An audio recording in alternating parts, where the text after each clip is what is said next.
Hello बच्चों, मैं रेनू। आज हम करेंगे क्लास 12th हिंदी की पाठ्यपुस्तक आरोह भाग 2 का पाठ भक्तिन, जिसकी लेखिका हैं महादेवी वर्मा।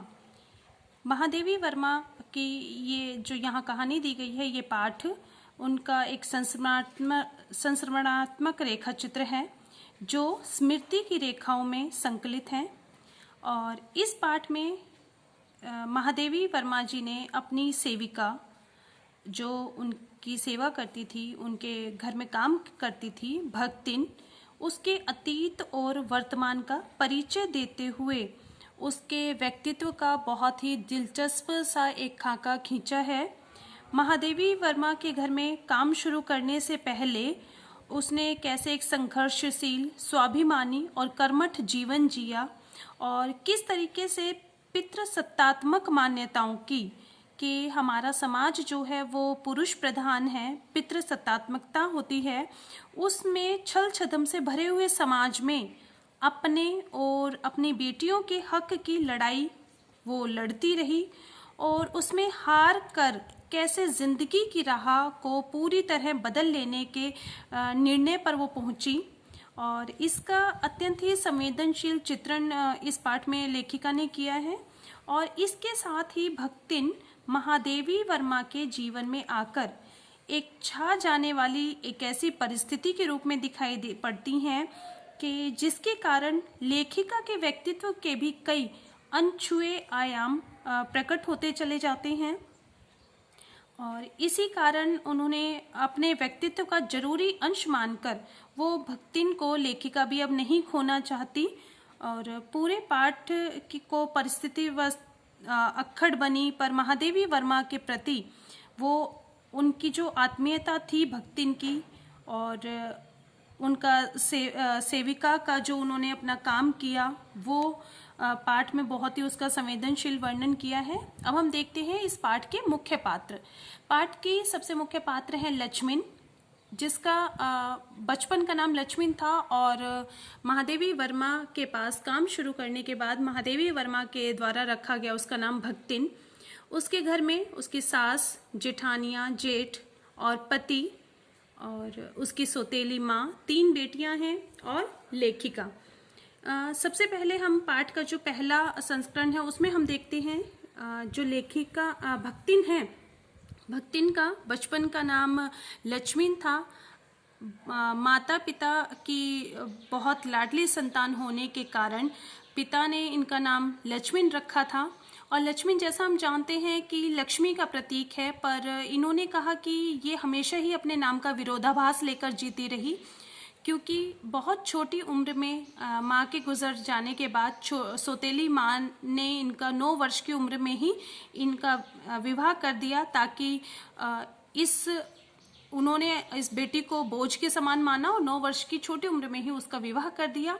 और उसके बाद पिता की मृत्यु का संदेश भी उन्होंने विवाह के पश्चात जो लक्ष्मण अपने ससुराल चली गई थी उस तक उन्होंने नहीं पहुंचाया, क्योंकि लक्ष्मण का अपने पिता के प्रति अगाध प्रेम था और वो नहीं चाहती थी कि उसके पिता की जायदाद में कहीं लक्ष्मण अपनी भागीदारी मांगे या अपना हिस्सा मांगे। इसके लिए उन्होंने लक्ष्मण को उसके बारे में बताया भी नहीं। और जब लक्ष्मण अपने पिता से मिलने पहुंची तब उन्हें पता चला कि पिता अब इस दुनिया में नहीं है। इसका उन्हें बहुत दुख हुआ और दुखी लक्ष्मण अपना मायके को छोड़कर, अपने पिता के घर को छोड़कर दुखी होकर वहां से हमेशा के लिए वापस अपने ससुराल लौट आई। और विवाह के बाद का भी जो समय था वो सुख की अपेक्षा दुख से अधिक भरा हुआ था, क्योंकि इस ससुराल में जो पितृसत्तात्मक परिवार होते हैं और जहां समाज में पुत्रों के होने पर माँ का जो दर्जा होता है वो बढ़ जाता है, और यही इनके परिवार में हुआ, क्योंकि सास और जेठानियाँ सभी पुत्रों की माएँ थी, सबके पास पुत्र थे। और जो लक्ष्मण थी उसकी 3 बेटियां हुई और तीनों ही बेटियां जो रंग रूप में भी ज़्यादा अच्छी नहीं थी और इसलिए उन्हें खोटे सिक्के की टकसाल कहा गया, क्योंकि हमारे समाज में लड़कियों को खोटे सिक्के के समान माना जाता है। और अब उसके साथ व्यवहार ऐसा होने लगा कि बात बात में उसको ताने सुनाए जाते। घर का जो कार्य था वो सभी कार्य लक्ष्मण और उसकी बेटियां किया करती थी। जेठानियां पड़ोस में बैठकर बातें करती, खूब उसका मजाक उड़ाती। खाने पीने का जो अच्छा सामान था, जो अच्छे खाना बनता था घर में, वो उसकी जेठानियों के बेटों को दिया जाता और उसकी बेटी और लक्ष्मण को रूखा सूखा भोजन दिया जाता था। पति अपनी पत्नी से बहुत प्रेम करते थे, लक्ष्मण से, क्योंकि वो बहुत मेहनती थी, कर्मठ थी, और पर वो इसके लिए भी वो कुछ बोल नहीं पाते थे। और छोटी अपनी बेटी का विवाह भी दूसरे चरण में हम देखते हैं कि दोनों पति पत्नी मिलकर अपनी बेटी का विवाह कर देते हैं। बड़ी बेटी की शादी कर दी जाती है और शादी के बाद थोड़े समय बाद जो पति था लक्ष्मण का, उसकी मृत्यु हो जाती है।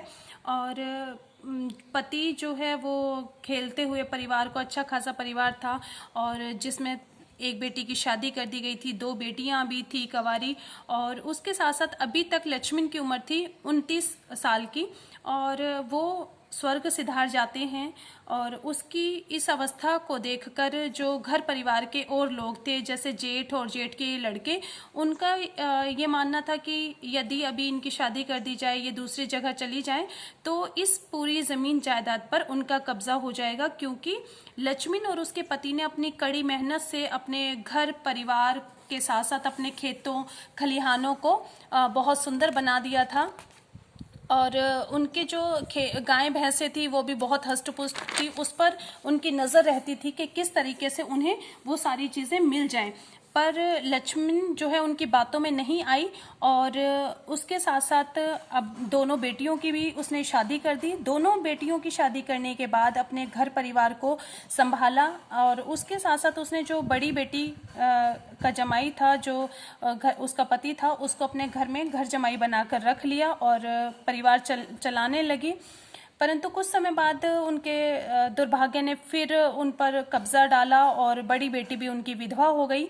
और अब इस समय भाई साजिश रचने लगे कि किस तरीके से इसका विवाह कहीं ऐसे इंसान के साथ कराया जाए ताकि ये सारी ज़मीन जायदाद को दोबारा से हड़पा जा सके।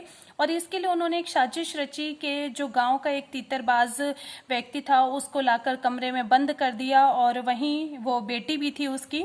और उस समय समाज में ये माना जाता था कि अगर कोई लड़का और कोई स्त्री एक साथ किसी कमरे में पाए जाते हैं तो उनका विवाह कर दिया जाए। और गांव के लोगों ने, गांव की पंचायत ने ये निर्धारित किया, ये निश्चय किया कि उन दोनों की शादी कर दी जाए।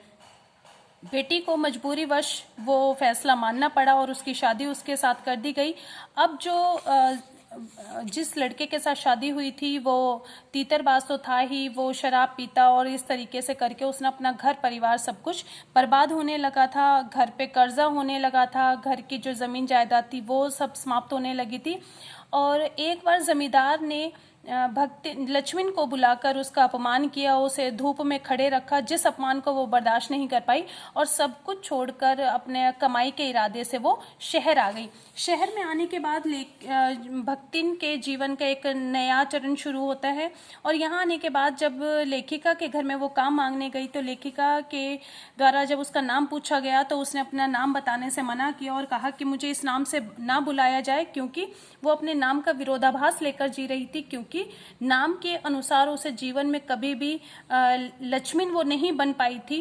और तब लेखिका महादेवी वर्मा उसके गले की कंठी माला और उसकी वेशभूषा, उसका मुंडा हुआ सर देखकर उसे जो है उसका नाम भक्तिन रख देती हैं, क्योंकि वो बहुत पूजा पाठ और बड़े नियमों का पालन करने वाली थी।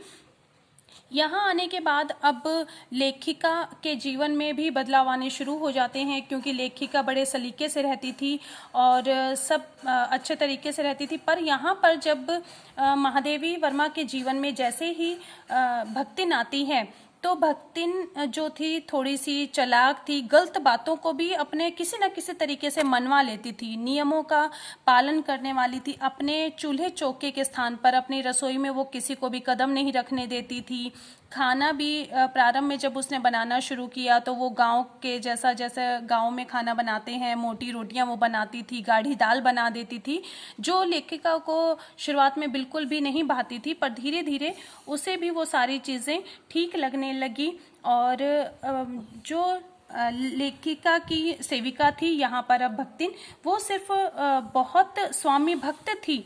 अपनी भक्ति इस तरीके से वो हमेशा दर्शाती थी कि जब भी रात को लेखिका अपना लेखन कार्य करती थी, कुछ भी लिख रही होती थी, तो वो उस समय भी जब सब सो जाते थे वो जागा करती थी कि किस समय ना जाने मेरी जो महादेवी वर्मा जी हैं, लेखिका हैं, उनको किस समय किस सामान की ज़रूरत पड़ जाए वो उन्हें देने के लिए तत्पर तैयार रहती थी।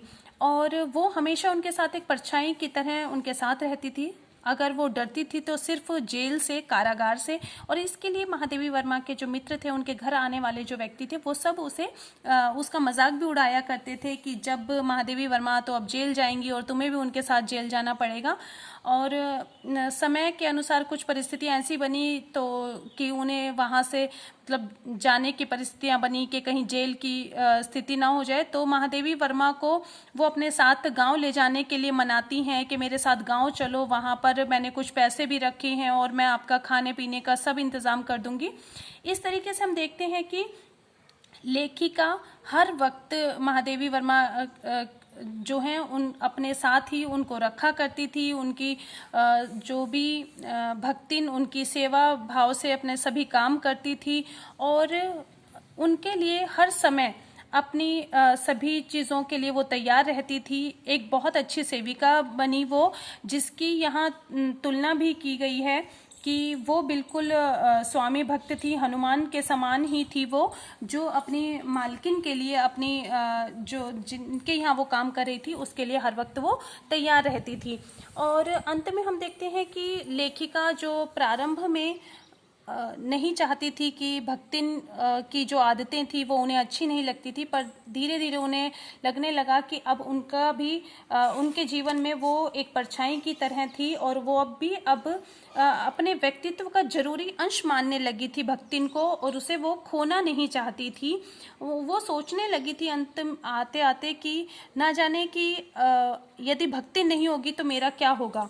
तो यहाँ पर इस कहानी का अंत उन्होंने भक्तिन की मृत्यु से नहीं बल्कि यही दिखाया कि उनके बिना वो अपने जीवन की कल्पना भी नहीं कर पा रही थी। इस तरीके से हमने देखा कि भक्तिन व्यक्तित्व की धनी थी कि जो एक अधेड़ उम्र की महिला है, जिसका छोटा कद, दुबला पतला शरीर है और परिश्रमी है। वो कर्मठ महिला है, ससुराल में वो बहुत मेहनत करती है, अपने घर पशुओं का सारा कार्य वो करती है, स्वाभिमानी महिला है वो। और जिस कारण ज़रा सा अपमान जमींदार के द्वारा किए जाने पर वो गांव छोड़कर शहर चली जाती है। एक महान सेविका के, सच्चे सेवक के सभी गुण उसके अंदर हैं और वह उसके लिए सभी अपने कार्य करती है। उसके साथ साथ हमने देखा कि जो भक्तिन का पूरा जीवन था वो सदैव दुखों से भरा रहा, कि भक्तिन के जीवन प्रारंभ भी दुख में रहा और बचपन में उसकी माँ गुजर गई। विमाता से उसका जो व्यवहार रहा वो बहुत भेदभावपूर्ण था। विवाह के बाद 3 लड़कियों के होने के बाद जिठानियों और सास समाज के द्वारा उसे दुर्व्यवहार को सहना पड़ा और अपने परिवार से अलग होकर भी उसने उसकी समृद्धि बनाई और दुर्भाग्य ने उसके पति को छीन लिया, ससुराल वालों ने उसकी संपत्ति छीन ली, परंतु उसके बाद भी वो संघर्ष करती रही। और इस तरीके से लक्ष्मण थी, उसने अपने व्यक्तित्व को अपने कर्मठ शक्ति से बनाकर रखा। और उसके साथ साथ हम देखते हैं कि महादेवी के वर्मा भी जो हैं वो उनका लगाव, लेखिका का लगाव भी अब भक्तिन के साथ जुड़ गया था। भक्तिन में सेवा भाव कूट कूट कर भरे होने के कारण और लेखिका के लिए हर कष्ट को वो झेलने की क्षमता रखती थी, जिस कारण लेखिका का और भक्तिन का जो संबंध था वो बहुत ही ज़्यादा प्रेम में हो गया था। और वो दोनों का ही ये मानना था कि जिस तरीके से भक्तिन का मानना था कि वो अपने नाम का विरोधाभास लेकर जीती हैं, वैसे ही महादेवी वर्मा का भी कहना था कि वो भी अपने नाम के विरोधाभास के साथ जीती हैं। इस तरीके से हमने कहानी में देखा कि दोनों के बीच में अटूट प्रेम और श्रद्धा और सेवक धर्म को उनका निभाना। और इसके साथ ही बेटा मुझे उम्मीद है कि आपको ये कहानी समझ में आ गई होगी। इसको हमने एक कहानी के माध्यम से समझा है और इसमें से आपके पठित गद्यांश, जिसमें आपके 2-2 नंबर के 3 प्रश्न पूछे जाते हैं, वो पूछे जाते हैं और उसके साथ ही पाठ्य पुस्तक के जो प्रश्न उत्तर होते हैं वो आपके पूछे जाते हैं। मैं उम्मीद करती हूँ आपको ये कहानी समझ में आ गई होगी। धन्यवाद बच्चों।